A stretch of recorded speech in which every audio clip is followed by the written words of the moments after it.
Ayo, kalian sudah cuci tangan belum? Kalau belum, cuci tangan dulu ya, agar kuman dan bakteri tidak masuk ke tubuh kalian. Sehat sekarang bukan hanya untuk kalian, tapi juga demi orang-orang di sekitar kalian. Oke, kalau sudah, kita lanjut videonya. Assalamualaikum warahmatullahi wabarakatuh.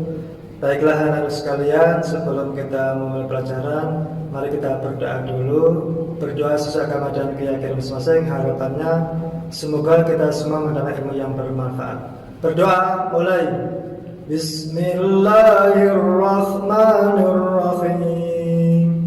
Raditu billahi rabban wa bil islami dinan wa bi Muhammadin sallallahu alaihi wasallam nabiyyan wa rasulan. Rabbi zidni ilma warzuqni fahma. Rabbi shrah li sadri wa yassir li amri wakhlul 'uqdatam min lisani yafqahu qawli. Amin ya rabbal alamin. Assalamualaikum warahmatullahi wabarakatuh. Salam sejahtera bagi kalian semua. Bagaimana tugas kemarin? Apa sudah bisa dikerjakan? Pasti kalian belum mengerti tentang bagaimana alur atau flowchart atau algoritmanya. Untuk bagian kedua ini, saya akan menjelaskan tentang bagan alir. Fungsi bagan alir atau flowchart yang saya sebutkan kemarin merupakan sebuah bagan yang menunjukkan aliran algoritma dan menampilkan langkah-langkah penyelesaian terhadap suatu masalah. Di dalam flowchart terdapat berbagai alasan bagi seseorang untuk menggunakan flowchart, antara lain sebagai berikut. 1. Dokumentasi proses. 2. Petunjuk untuk memecahkan masalah. 3. Pemrograman. Biasanya untuk yang ketiga ini, untuk pemrograman, digunakan untuk membuat sebuah subkode atau algoritma pengkodaan. Di sini ada simbol-simbol seperti janji saya kemarin. Saya akan menampilkan sebuah simbol-simbol di mana simbol ini digunakan dalam bagian flowchart tertentu. Simbol yang pertama berupa oval, yaitu mempunyai arti terminator.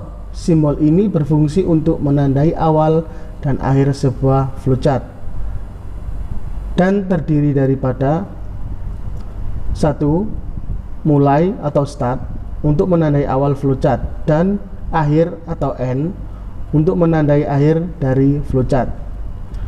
Yang kedua, persegi atau disebut dengan proses. Yang ketiga, keputusan atau decision. Pada keputusan kali ini, simbol ini digunakan untuk pengambilan keputusan, yaitu ya atau yes jika dalam pengambilan keputusan menghasilkan keadaan benar, atau tidak atau no jika pengambilan keputusan menghasilkan keadaan salah. Untuk yang selanjutnya adalah pangkalan data seperti tabung. Simbol ini menunjukkan pemakaian database pada sebuah flowchart. Selanjutnya, tampilan atau display. Simbol yang menyatakan peralatan output, misalnya layar TV.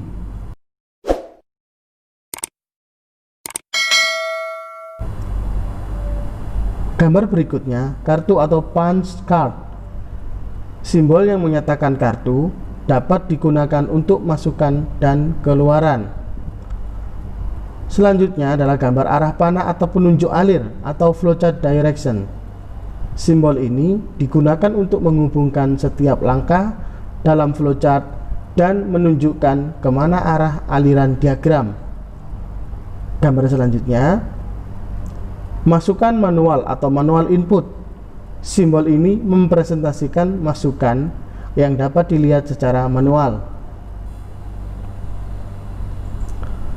Gambar berikutnya menunjukkan operasi manual atau manual operation.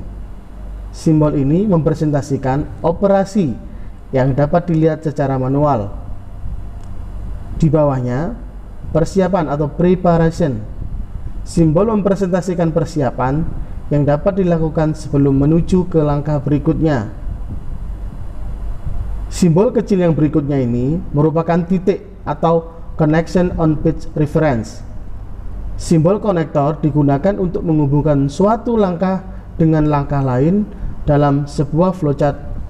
Terdiri dari on page digunakan sebagai titik awal.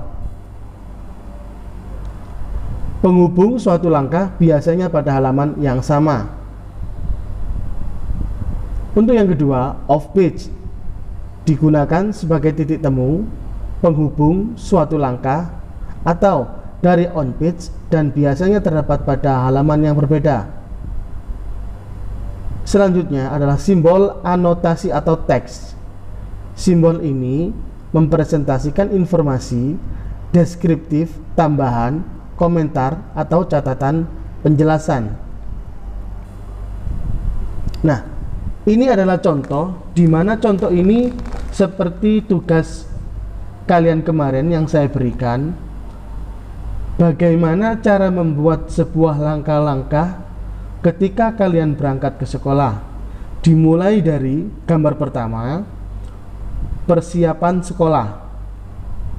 Ada tanda penghubung yaitu tanda panah, mandi, tanda penghubung lagi sarapan, tanda penghubung lagi berangkat ke sekolah, dan tanda penghubung lagi sampai di sekolah. Di mana contoh flowchart ini adalah flowchart sederhana. Kebetulan kemarin kalian sudah mengerjakan tidak memberikan sebuah keterangan dengan simbol-simbol tertentu.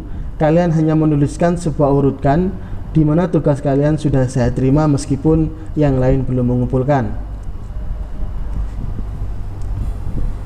Contoh yang lainnya, ini adalah contoh yang lain di mana flowchart itu tidak hanya bagan alir saja atau diagram saja.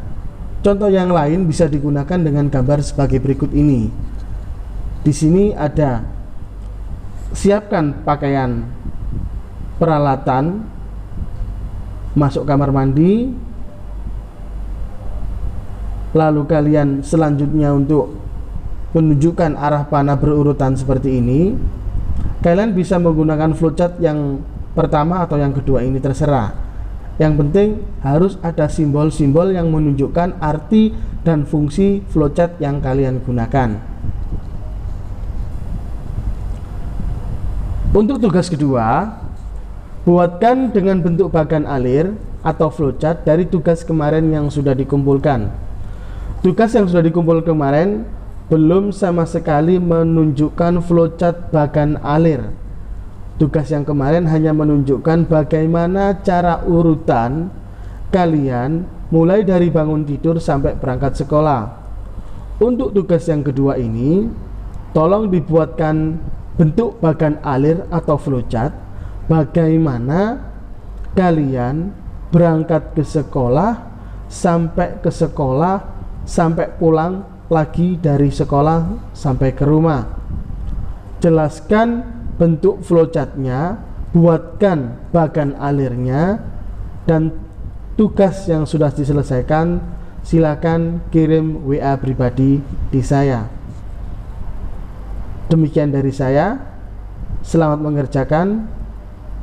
Terima kasih. Assalamualaikum warahmatullahi wabarakatuh. Salam olahraga, salam sehat. Jangan lupa memakai masker setiap kali berkegiatan di luar rumah. Dan gunakan masker untuk menutupi hidung dan mulut kalian. Contohnya seperti ini. Oke guys. Bagaimana dengan pembelajaran hari ini? Sukses selalu, tetap semangat. Jangan lupa jaga kesehatan, pakai masker, selalu cuci tangan, dan jangan lupa jangan keluyuran kemana-mana. Tetap di rumah saja, bantu orang tua. Jangan lupa ibadah.